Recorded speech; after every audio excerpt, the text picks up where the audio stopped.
சென்னை கொளத்தூர் தணிகாசலம் நகரில் மார்கழி மாத திருவிழாவை கொண்டாடும் வகையில் இந்து கலாச்சாரம் மற்றும் அறநெறி குறித்தான இளைய சமுதாயத்துக்கு எடுத்துரைக்கும் வகையில் இந்து கலாச்சார சங்கமம் என்ற தலைப்பில் மாபெரும் கலை நிகழ்ச்சிகள், இந்து சமய சார்புடைய பேச்சரங்கம் மற்றும் பக்தி ஆடல் பாடல்களுடன் விழா வெகு விமர்சையாக நடைபெற்றது. இந்நிகழ்ச்சியில் சிறுவர்களின் இந்து சமூகத்தை போற்றும் வகையில் பல்சுவை நிகழ்ச்சிகள், பெண்களின் கோலாட்டம், கும்மியாட்டம் போன்ற பாரம்பரிய நடன பக்தி பாடல், ஆன்மீக சொற்பொழிவு, சமுதாய பெரியோர்களின் வழிகாட்டுதல் போன்ற பல்வேறு நிகழ்ச்சிகள் நடைபெற்றது. இந்நிகழ்வில் பங்கேற்ற சிறுவர் சிறுமிகளுக்கு விழா குழு தலைவர் பரமகுரு மற்றும் ஊர் முக்கியஸ்தர்கள் பலர் கலந்து கொண்டு பரிசுகளை வழங்கினார்கள். மேலும் இதில் இந்து ஆன்மீக சங்கமம் ஒருங்கிணைப்பு நிர்வாகிகள் சந்தானம், முத்துலட்சுமி, சிவகுமார், நாகராஜன், பொன் சின்னதுரை, லோகநாதன், தட்சிணாமூர்த்தி, கரிஷ்மா, ராஜன், கோவிந்தராஜ், இந்திரா காந்தி, பிரேம்குமார், செந்தில்குமார் உள்ளிட்ட அப்பகுதி பொதுமக்கள் பலர் திரளாக கலந்து கொண்டனர். மாதத்தின் மகத்துவங்களை பேசுங்கன்னு சொன்னாங்க. மார்கழி மாதம் அப்படின்னாலே மகத்துவம் நிறைந்தது தானே. அதுல என்ன தனித்துவமான சிறப்பு இருக்க போகுது? மார்கழி மாதம் தொடங்கின அந்த முதல் நாள்ல இருந்து 30 நாள் வரைக்கும் ஒவ்வொரு நாளும் அந்த தெய்வத்திற்குரிய ஒரு மகத்தான திருநாட்கள் தான். இந்த மார்கழி மாதம் வெறும் ஆன்மீக ரீதியாக மட்டும் முக்கியமான மாதம்னு சொல்ல முடியாது. அறிவியல் ரீதியாகவும் இது மகத்தான ஒரு மாதமா பார்க்கப்படுது. சைவமாக இருந்தாலும் சரி, வைணவாக இருந்தாலும் சரி, அனைவருக்கும் உரிய மாதம் இந்த மார்கழி மாதம். ஒரு வருடத்தை 2ஆ பிரிப்பாங்க. ஏன் அந்த 2ஆ பிரிக்கிறாங்க அப்படின்னா, நம்ம ஒரு நாளை இரவு பகல் அப்படின்னு பிரிப்போம். அதே மாதிரி ஒரு வருடத்தை உத்தராயணம் தட்சிணாயணம்னு 2ஆ பிரிப்பாங்க. இந்த உத்தராயணம்ன்றது தை மாதம் முதல் ஆனி மாதம் வரைக்கும் இருக்கிற இந்த 6 மாதங்களை உத்தராயணம்னு சொல்லுவாங்க. தட்சிணாயணம்ன்றது வைகாசி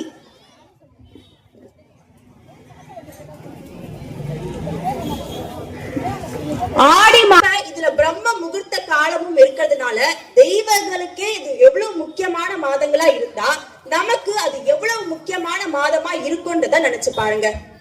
இந்த மார்கழி மாதத்துல விடிய காலையில எழுந்து வீடு பெருக்கி தெளிச்சு கோலம் போடுறது நம்மளுடைய வழக்கம். ஆனா எல்லா மாதங்களையும் நம்ம காலையில எழுந்துருவோம். ஆனா இந்த மார்கழி மாதம் வந்தா மட்டும்தான் விடிய காலையில அலாரம் அடிச்சா கூட நம்மளால எழுந்துக்க முடியாது. ஏன்னா அந்த குளிருக்கும் தூக்கம் அப்படியே எதமா கண்ணை சொருக்கும். ஆனா நம்ம முன்னோர்கள் யாருமே எந்த ஒரு வழக்கத்தையும் காரணம் இல்லாம வைக்க மாட்டாங்க. ஏன் இந்த விடிய காலையில கோலம் போடுற வழக்கத்தை ஏற்படுத்தினாங்க அப்படின்னா, இந்த பூமி ஓசோனுக்கு ரொம்ப கிட்ட இருக்கிறதுனால இந்த மார்கழி மாதத்துல ஆக்சிஜன் லெவல் அதிகமா இருக்கும். அந்த ஒரு காரணத்துக்காக தான் இந்த மார்கழி மாத காலையில விடிய காலை பொழுதுல கோலமிடுற வழக்கத்தை நம்ம முன்னோர்கள் ஏற்படுத்தினாங்க. அது மட்டும் இல்லாம நம்மளுடைய வாழ்க்கையில அன்றாட நாட்களை செய்யக்கூடிய ஒரு 4 விஷயங்கள்னா என்ன?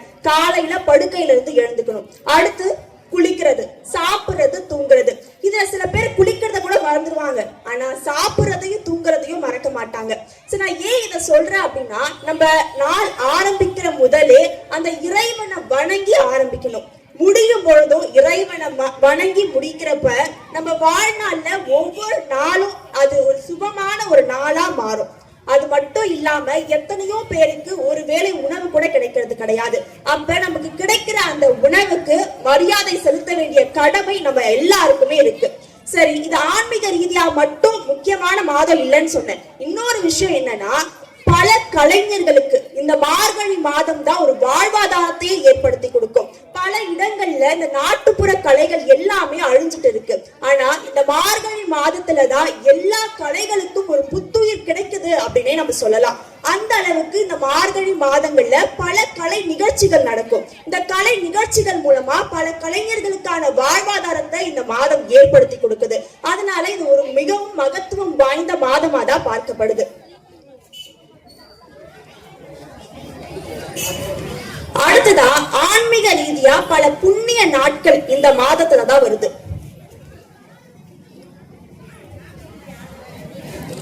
அதுல முக்கியமா முதல்ல சொல்ல வேண்டியதுன்னா மார்கழி மாத பாவை நோன்பு.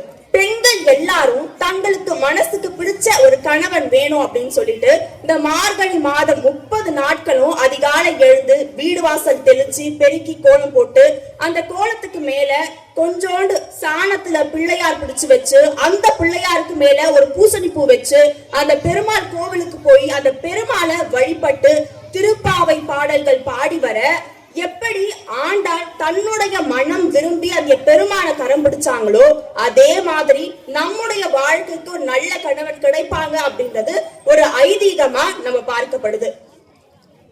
இததான் மத்தளம் கொட்ட வரிசங்கம் நின்றூத முத்துடை தாம நிறை தாழ்ந்த பந்தர் கீழ் மைத்துனன் நம்பி மதுசூதனன் வந்து என்னை கைத்தளம் பற்ற கனா கண்டேன் தோழி அப்படின்னு சொல்லுவாங்க. அடுத்ததா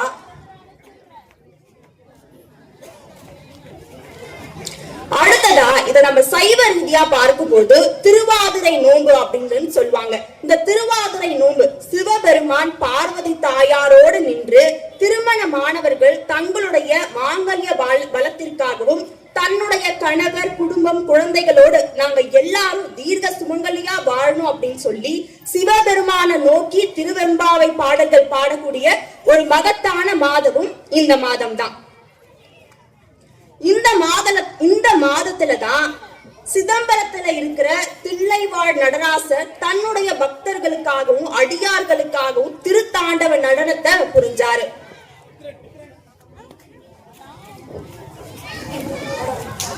அடுத்ததா இதே மாதத்துலதான் அனுமன் ஜெயந்தியும் வருது. அஞ்சிலே ஒன்று பெற்றான் அஞ்சிலே ஒன்றை தாவி அஞ்சிலே ஒன்று 6 ஆக ஆரியருக்காக ஏகி அஞ்சிலே ஒன்றை வைத்தான் அவன் எம்மை அள்ளி காப்பான் அப்படின்னு சொல்லி அந்த ஆஞ்சநேய பெருமான நோக்கி நம்முடைய விரதங்களை நம்முடைய வேண்டுதல்களை இந்த மாதத்துல வைக்கும்போது அதுவும் நிறைவேறும் அப்படின்றது நம்மளுடைய நம்பிக்கை.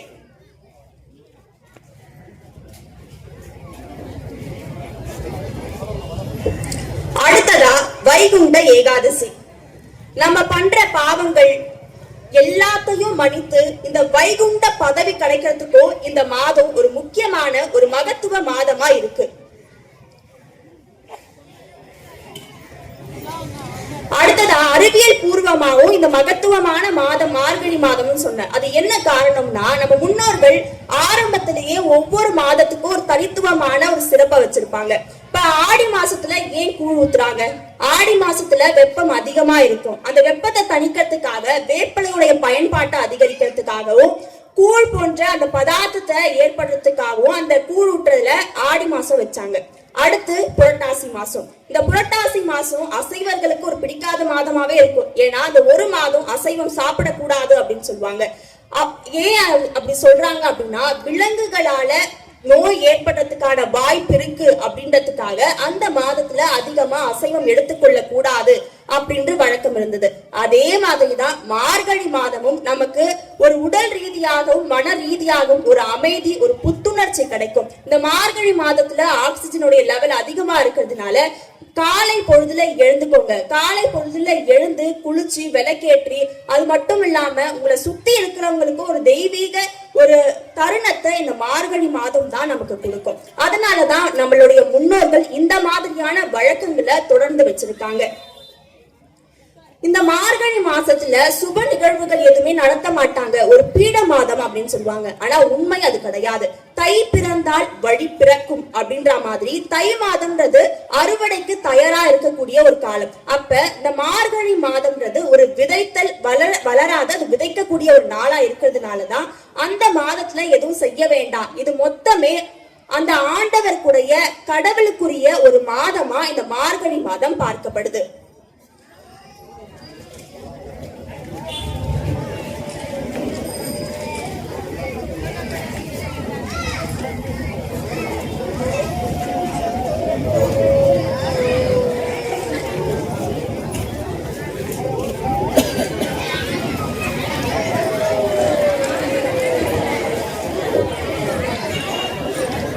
அதனால இந்த மாதம் மன ரீதியாகவும் சரி உடல் ரீதியாகவும் சரி நமக்கு பல இன்பங்களையும் நம்ம வேண்டுதல் எல்லாமே நிறைவேறும்ன்றத நம்ம எல்லாருடைய ஒரு நம்பிக்கையாகவும் வைத்து வாய்ப்பளித்தமைக்கு நன்றி பாராட்டி விடைபெறுகிறேன். நன்றி.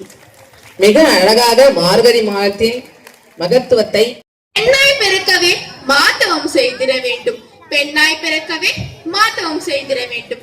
பெண்ணாய் பிறக்கவே மாதவம் செய்திட வேண்டும். இதையே நான் 3 முறை கூறுகிறேன் என்று உங்களுக்கு சந்தேகம் வரலாம். என் பேச்சின் முடிவில் நீங்கள் அறிந்து கொள்வீர்கள். பெண்கள் இல்லாத துறை உண்டோ? வீட்டுக்குள் பெண்களை பூட்டி வைப்போம் என்ற அக்கால பழமொழியை உழைத்தெறிந்தோம். பெண்கள் நாட்டை ஆழ்ந்த சரித்திரத்தை கொண்டு வந்து விட்டோம். அக்காலத்தில் பெண்கள் அடுப்பறைக்கு மட்டுமே பிறந்தவர்கள் என்று பெண்களின் அறிவை பூட்டி வைத்தனர். இது பெரியார், பாரதி போன்ற பேரறிஞரினால் பெண்களின் அறிவு திறன் வெளிப்பட ஆரம்பித்தது. பெண்களுக்கு கல்வி அறிவை ஊட்டி ஆணும் பெண்ணும் சமம் என்று இவ்வுலகிற்கு காமித்தவர் நமது கருமை வீரர் காமராஜர். நிலாவில் கால் வைத்த நீல் ஆம்ஸ்ட்ராங்கை முறியடிக்க நாம் கல்பனா சாவலாக வந்தோம். விளையாட்டுத்துறை என்று எடுத்துக்கொண்டால் ஆண்களுக்கு மட்டுமே கோட்டையாக இருந்ததை முறியடிக்க நாம் சானியா மிர்சாவாக வந்தோம். இதற்கெல்லாம் மணிமகுடமாக நமது நாட்டை ஆழ்ந்த ஜெயலலிதா அம்மாவும் ஒரு பெண் தானே. பெண்ணே, தைரியம் தான் தரணியை வெல்லும் ஆயுதம். தயக்கம் அது தகற்றும், தைரியம் தாங்க வச்சு தானாக வந்து உன் மடியில் வீழும். தயக்கம் நம்மை வெல்லும், தைரியம் தரணியை வெல்லும் என்று கூறினால் அது மிகையாகாது. பெண்ணாய் பிறக்கவே மாதவம் செய்திட வேண்டும் என்று பாரதியார் கூற்றுப்படி பெண்ணாய் பிறந்து பெண்ணாய் வாழ்ந்து உங்கள் முன் பேசிக் கொண்டிருக்கும் நான் மிக பெருமையுடன் என் உரையை முடித்துக் கொள்கிறேன். நன்றி, வணக்கம். அருமையாக நமக்காக உரையாற்றிய முதல் தெய்வம், அறம் சொல்லி தந்த முதல் பாதை, அன்போடு மனிதனை நேசிக்க சொன்ன உயிர் வாழ்வியல் தான் நம் இந்து மதம். அப்பேற்பட்ட இந்து மதத்தின் அறத்தையும் அதன் ஆன்மீகத்தையும் அற்புதங்களையும் அடையாளங்களையும் சிறப்புகளாக பேச வந்திருக்கிறேன். இந்து மதம் அப்படின்றது ஒரு மதம் கிடையாது. மனிதத்தை மனிதமாக வாழ கற்றுத்தரும் ஒரு மகத்தான வாழ்வியல். அப்பேற்பட்ட இந்து மதம் வேதத்தின் ஓசையிலே பிறந்து உபனிஷத்தின் ஞானத்திலே வளர்ந்து இதிகாசங்களின் பாதையில் நடந்து இன்றும் உலகத்துக்கு வழிகாட்டும் ஒரு அமரகலை தான் நம்முடைய இந்து மதம். ஒரே வழி இல்லை என்று சொல்லி பல பாதைகளை ஏற்படுத்தி கொடுத்தது நம்முடைய இந்து மதம். ஒரே கடவுள் இல்லை என்று சொல்லி அனைத்தையும் தெய்வமாக காட்டியது நம்முடைய இந்து மதம். அதனால்தான் என்னவோ நம்முடைய இறைவன் சிவனாகவும் விஷ்ணுவாகவும் சக்தியாகவும் எழுந்தருளி இருக்கிறார். சாதாரண கல்லில் கூட கடவுளை கண்டது நம்முடைய இந்து மதம் தான். சூரியனை வணங்கினோம், நதிகளை தாயாக்கினோம், மரங்களை தெய்வமாக்கினோம், மண்ணையும் உயிராய் மதித்தோம். அது நம் இந்து மதத்திலே சாத்தியமானது. இயற்கையை அழிக்காமல் இணைந்து வாழச் சொல்லிய ஒப்பற்ற தத்துவம் நம்மளுடைய இந்து மதம். பண்டிகைகள் எல்லாம் வெறும் கொண்டாட்டங்கள் அல்ல, அவை நம் வாழ்க்கை பாடங்கள் என்பதை கற்றுக் கொடுத்தது நம்முடைய மதம் தான். தீபாவளி இருளை போக்கி வெளிச்சத்தை நம்முள்ளே ஏற்றி வைத்தது. பொங்கல் உழைப்புக்கு இயற்கைக்கும் நன்றி கூறியது. நவராத்திரி பெண்களின் சக்தியை பற்றி பேசியது.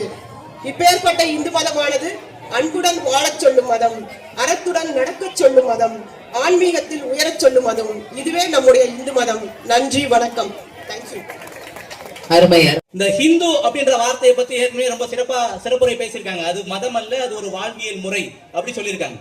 அது புரிந்து அந்த வாழ்வியல் முறையை குழந்தைகளுக்கு சொல்லி கொடுத்து அதன்படி நடக்கணும் அப்படின்னு இப்போ சொன்னாங்க. நமக்கு அது புரிஞ்சிருக்கு. 2 கலாச்சாரம். இந்த கலாச்சாரத்துக்கும் பண்பாடுக்கும் நாகரிகத்துக்கும் நமக்கு வித்தியாசம் புரியுறது இல்லை. அது போட்டு கொஞ்சம் கொஞ்சம் அப்பப்போ குழப்பிக்கிறோம். நம்முடைய பாரம்பரியம் என்னவோ, நம்முடைய பழக்க வழக்கம் என்னவோ, நம்ம குடும்பத்தை என்ன பண்றோமோ, நம்ம ஊர்ல என்ன பண்றோமோ, நம்ம மாநிலத்தை என்ன பண்றோமோ, நம்ம மொழியை சேர்ந்தவங்க என்ன பண்றோமோ, நம்ம நாட்டுல என்ன பண்றோமோ, அது நம்முடைய கலாச்சாரம். நமக்கு என்ன பழக்கமானது இருக்கோ, எதை தொடர்ந்து செய்கிறோமோ, நம்முடைய மூதாதையர்கள் செய்தார்களோ, அதை நம்முடைய கலாச்சாரம் அப்படி சொல்றோம். இதுவும் கூட நமக்கு புரிஞ்சிருது. 3வதா சங்கமம் அப்படின்ற வார்த்தை இருக்கு.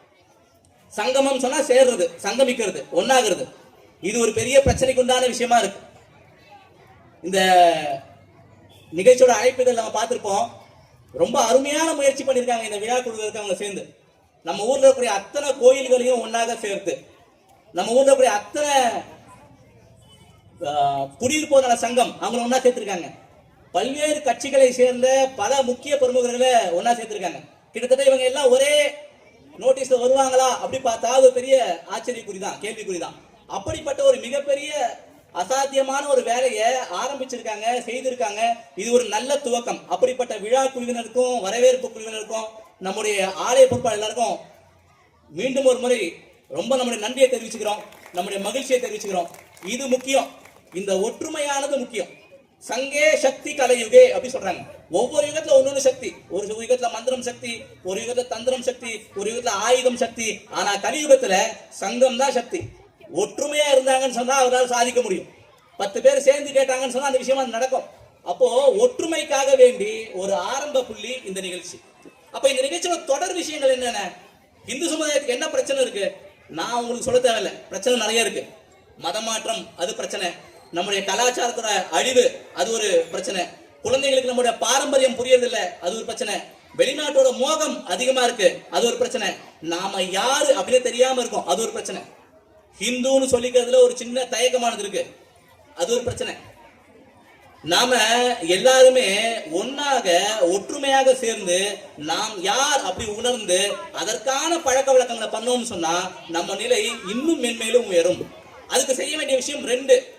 ஒன்னு, நம்முடைய குடும்ப அமைப்புல செய்ய வேண்டிய வேலைகள், குடும்பமாக செய்ய வேண்டிய வேலை. பல 100 ஆண்டுகளாக நம்ம அடிமையா இருந்தோம். நமக்கு தெரியும் 700 ஆண்டுகள் முகலாயர்கள் கிட்ட, 200 ஆண்டுகளுக்கு மேல வெள்ளையர்கள்ட்ட நம்ம அடிமையாக இருந்தோம். அப்படி அடிமையா இருக்கும் போது கூட நம்ம இந்து மதம் அழியவே இல்லை.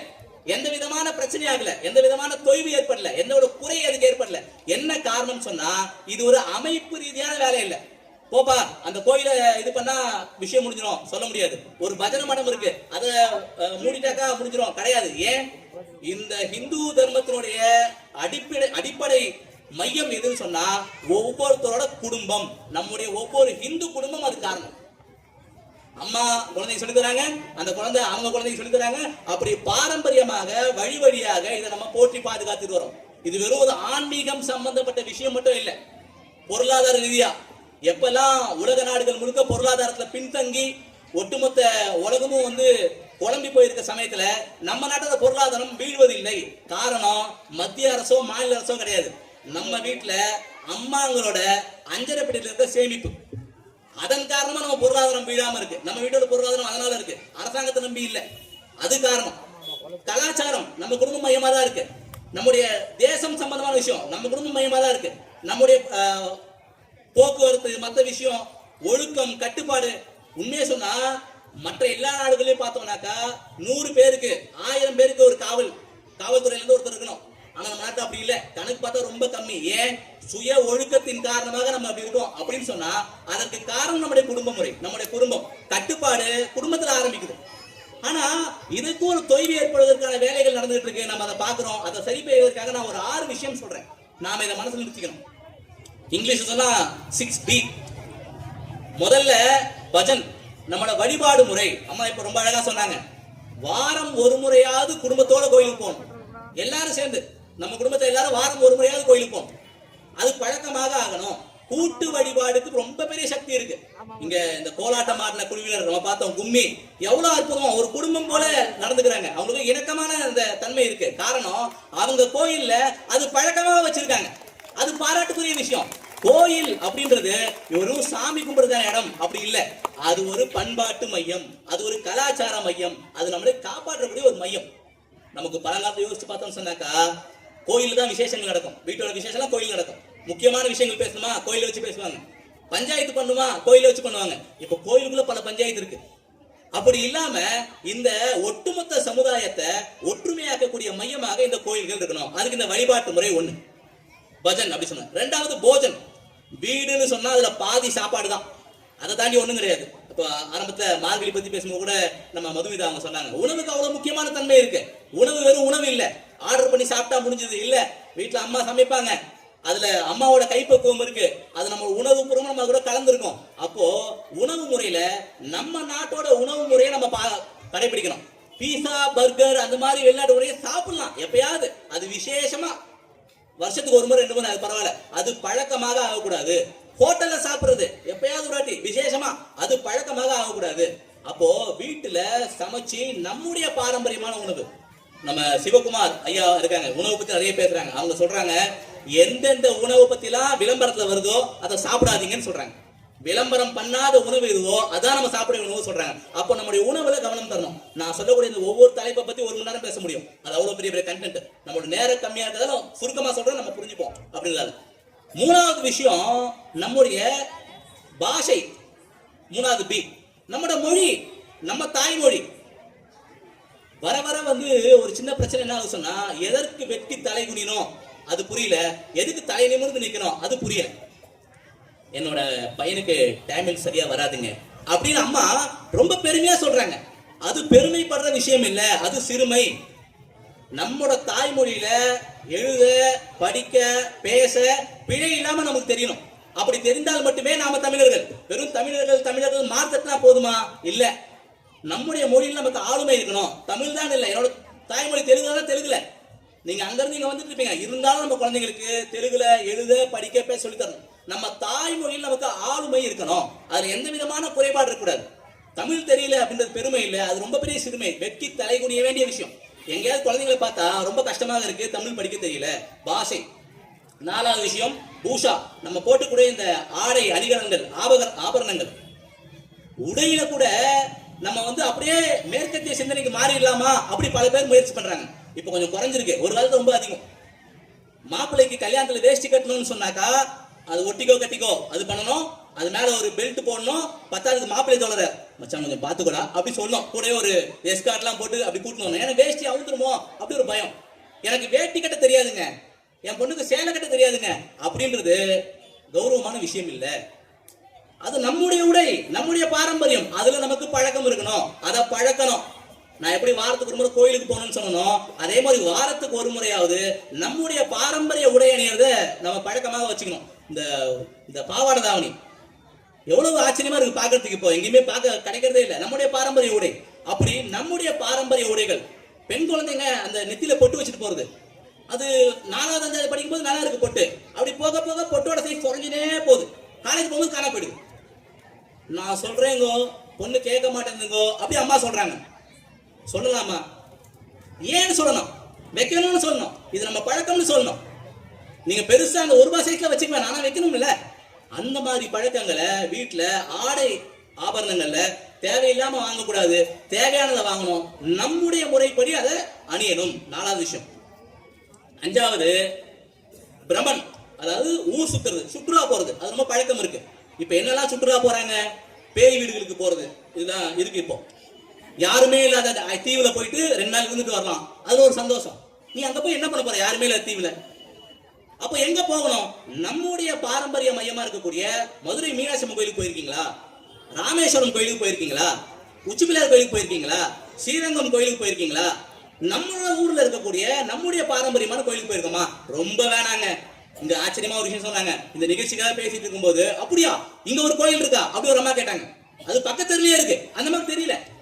என்ன காரணம் சொன்னா, சுத்தி பார்க்கறதுக்கு எங்கெங்கயோ போறோம், அது பரவாயில்ல. ஆனா எங்க சுத்தி பார்க்கணும்? நம்ம ஊர்ல இருக்கக்கூடிய கோயில்கள், நம்ம மாநிலத்தில் இருக்கிற கோயில், நம்முடைய நாட்டில் இருக்கக்கூடிய கோயில்கள், அதாவது ஆன்மீக மையமாக சுற்ற. நீங்க கண்டிப்பா போங்க, ஊட்டி கொடைக்கானல் போங்க, டார்ஜிலிங் போங்க, வாய்ப்பு கிடைச்சா மலேசியா சிங்கப்பூர் எல்லாம் போங்க. ஆனா முதல்ல போக வேண்டியது நம்முடைய பாரம்பரியமான நம்மளோட இடத்துக்கு. ரொம்ப இதுல முக்கியமான விஷயம், ரொம்ப நுட்பமான விஷயம், நம்முடைய குலதெய்வம் கோயிலுக்கு வருஷத்துக்கு ஒரு முறையாவது போகணும். இது ரொம்ப தேவையான விஷயம். பல குழந்தைங்களுக்கு குலதெய்வம் எங்க இருக்குன்னு தெரியாது, சில குடும்பங்களுக்கே தெரியாது. எங்கேயோ சொன்னாங்க, எங்க தாத்தா சொன்னாருங்க, இப்ப தெரியலங்க, தப்பு. வருடத்துக்கு ஒரு முறையாவது போனோம். ஏன்? என்னோட தாத்தா, என் தாத்தாவோட தாத்தா, அவங்க அப்பா, அத்தனை பேரோட கால்பட்ட இடம் அது. அதே இடத்துல நான் நிக்கிறேன் அப்படின்றது எத்தனை பெரிய உணர்வு, அது எவ்வளவு ஒரு சந்தோஷமான விஷயமா இருக்கு. ஏங்க என் தாத்தா இடத்துல நிக்கிறேங்க, எங்க தாத்தா கும்பிட்ட சாமி நான் கும்பிட்டு இருக்கேங்க. அப்போ சுத்துறது அப்படின்றது இப்படி நம்முடைய பண்பாடு மையமாக சுற்றுலா கூட இருக்கணும். கடைசியா பவன், நம்மளோட வீட்டை அமைக்கும் போது, இப்போ லேட்டஸ்டா பெங்களூர்ல சொன்னாங்க, வீட்டுல வந்து கிச்சனே கிடையாது. எதுக்கு தேவையில்லாம ஒரு 800 ஸ்கொயர் ஃபீட் வேஸ்ட் பண்ணணும், ஒரு 100 ஸ்கொயர் ஃபீட் எதுக்கு வேஸ்ட் பண்ணணும்? கிச்சன் தேவையில்லை, கிச்சனே எல்லாம் இப்படி வீடு இருக்கும் யோசிக்கிறாங்க. பூஜை ரூம் வேண்டாம், தேவையில்லாத விஷயம். கெஸ்ட் வந்தா இருக்கிறதுக்கான ரூம் வேண்டாம், அதெல்லாம் தேவையில்லாத பொருள் இல்ல. ஒரு வீடுன்னு சொன்னா அதுல இதெல்லாம் இருக்கணும். விருந்தினர்கள் வந்து போனாதான் வீடு. வள்ளுவர் சொல்றாரு, விருந்தோம்பல் இல்லைன்னு சொன்னா அந்த வீடு இல்லைன்னு சொல்றாங்க. எப்ப விருந்தினர் வருவாங்கன்னு ஏங்கி காத்திருப்பாங்க. அப்படிப்பட்ட தன்மையானது வீட்டுல. அப்ப எது எங்கெங்க இருக்கணுமோ அது அங்கங்க இருக்கணும். எது எங்கெங்க இருக்கக்கூடாதோ அது அங்கங்க இருக்கக்கூடாது. வீடுன்னு சொன்னா உள்ள என்ட்ரானோன்னு தொடப்பம் இருக்கும், இந்த மண்டவோட பொம்மை போட்டு வேணும் அப்படி வேன் நிற்கும் வாசல்ல வந்த உடனே.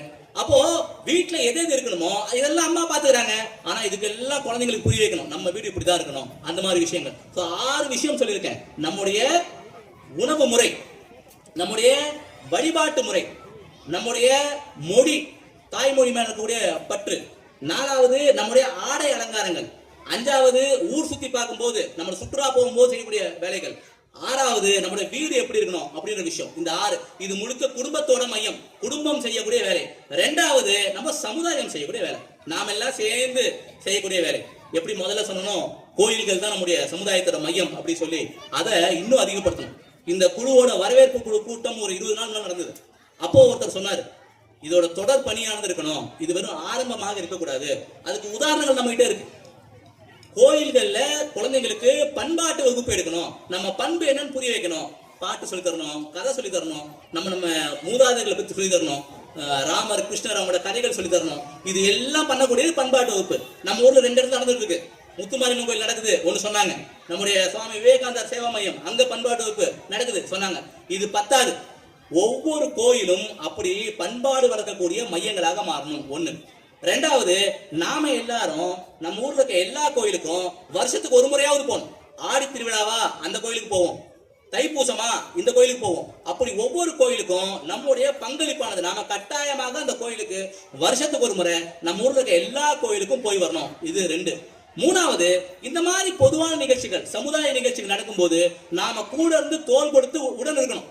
யாரோ ஏதோ பண்றாங்க பண்ணட்டும் அப்படி இருக்கிறது இல்ல, நம்மளோட பங்களிப்பு இருக்கணும். வரக்கூடிய ஜனவரி 26 குடியரசு தின விழா கொண்டாடுறாங்களா, நாம கூட இருக்கணும். தைப்பொங்கல், பொங்கல் விழா கொண்டாடுற பகுதியில நம்ம கூட இருக்கணும், பண்ணணும். அப்படி ஒவ்வொரு சமுதாய விழாலையும் நாம ஒன்னாக சேர்ந்து இருக்கணும். இந்த ஒவ்வொரு முறை இருக்கும் போதும் நம்ம ஒன்னா சேர்ந்தோம்னு சொன்னா நம்ம பண்பாடு பத்தின கற்பனை, அதை பத்தின நம்பிக்கை நமக்கு இருக்கணும். ஏதோ சேர்ந்தோம், கும்மி அடிச்சோம், கூத்தடிச்சோம். சில இடத்துல இந்த ஆடல் பாடல் நிகழ்ச்சி நடக்கும் போது ரொம்ப கஷ்டமா இருக்கு. குழந்தைங்களுக்கு அந்த பாட்டுக்கு அர்த்தமே தெரியல, அது ஆடுது, நம்ம ரசிக்கிறோம் கீழே இருந்து, வெரி குட்பா. இல்ல, இங்க நம்முடைய பண்பாடு என்னவோ அப்படிப்பட்ட நிகழ்ச்சிகள் நடக்கும். அதுதான் கலை நிகழ்ச்சிகள், அதுதான் பண்ணணும். அப்படிப்பட்ட விஷயங்கள்ல நம்ம கவனம் தரணும். கடைசியாக சுவாமி விவேகானந்தர் சொன்ன ஒரு கதையை சொல்லி முடிக்கிறேன். ஒரு ஆட்டுக்குட்டி ஒண்ணு, எல்லா ஆட்டுக்குட்டி சேர்ந்து மேய்ச்சிட்டு இருக்க சமயத்துல ஒரு சிங்கக்குட்டி அது வழி தவறி போய் அந்த ஆட்டுக்குட்டியோட சேர்ந்துருச்சு. சேர்ந்து போன சிங்கக்குட்டி ஆடு கூடயே வளர்ந்துட்டு இருக்கு, மேனு கத்துது, புல்லு சாப்பிடுது, அப்படி சுத்துது. சில காலங்கள் கழிஞ்சு அந்த குட்டி வளருது.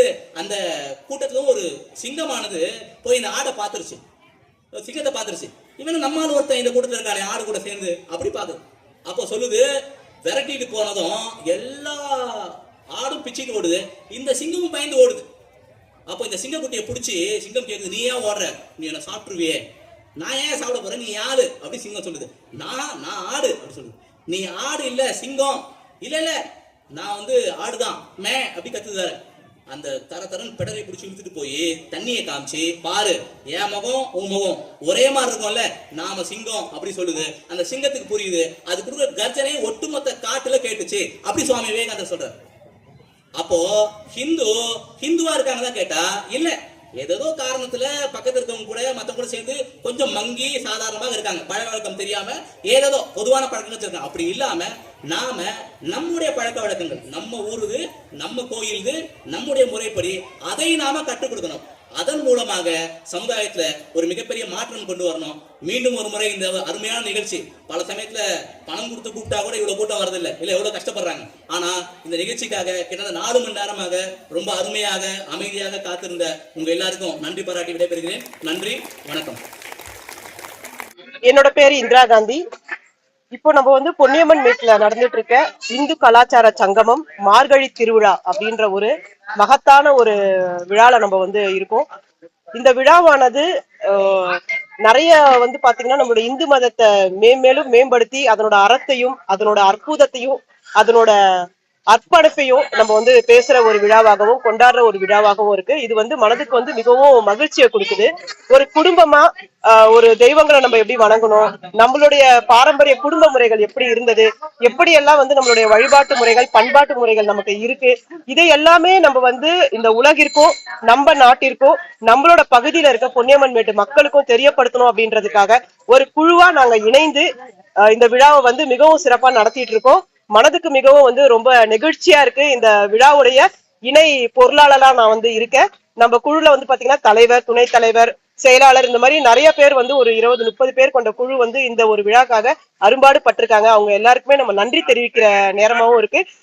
இந்து மதம் அப்படின்றது ஒரு மதம் கிடையாது, மனிதத்தை மனிதமாக மனிதனே உணர்த்துவதுதான், நம்ம உயர்த்துவதும் உணர்த்துவதும் தான் நம்மளுடைய இந்து மதம். நன்றி. வணக்கம், என்னோட பேரு சக்திதாசன். இந்த விழா குழுவோட உறுப்பினராக இருக்கேன். இவங்க எல்லாம் இந்த விழா குழுவோட பொறுப்பாளர்கள். இந்த விழாவானது இந்து சக்தி சங்கமம் மார்கழி திருவிழாவை மையமாக வைத்து இந்த விழாவானது சிறப்பாக நடைபெற்று முடிஞ்சிருக்கு.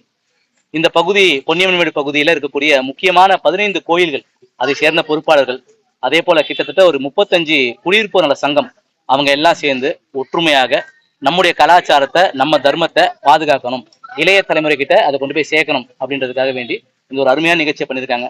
வெகு விமர்சையாக குழந்தைகளோட பல்சுவை நிகழ்ச்சிகள், அதே போல பெரியவங்களோட ஆன்மீக சொற்பொழிவு, சமுதாயத்துக்கு என்ன செய்யணுன்ற வழிகாட்டுதல், அப்படி எல்லா நிகழ்ச்சியும் இதுல நல்லபடியா நடந்திருக்கு. நம்ம எதிர்பார்த்ததை விட ரொம்ப சிறப்பாகவே இந்த நிகழ்ச்சி நடந்து முடிஞ்சிருக்கு. இதன் மூலமாக சமுதாயத்தில் ஒரு பெரிய மாற்றம், ஒரு புதிய திசை கிடைச்சிருக்கு. தொடர்ந்து இந்த ஒற்றுமை பணியில இந்த குழு சேர்ந்து பயணிக்கும் அப்படின்னு நம்ம தெரிவிச்சுக்கிறோம்.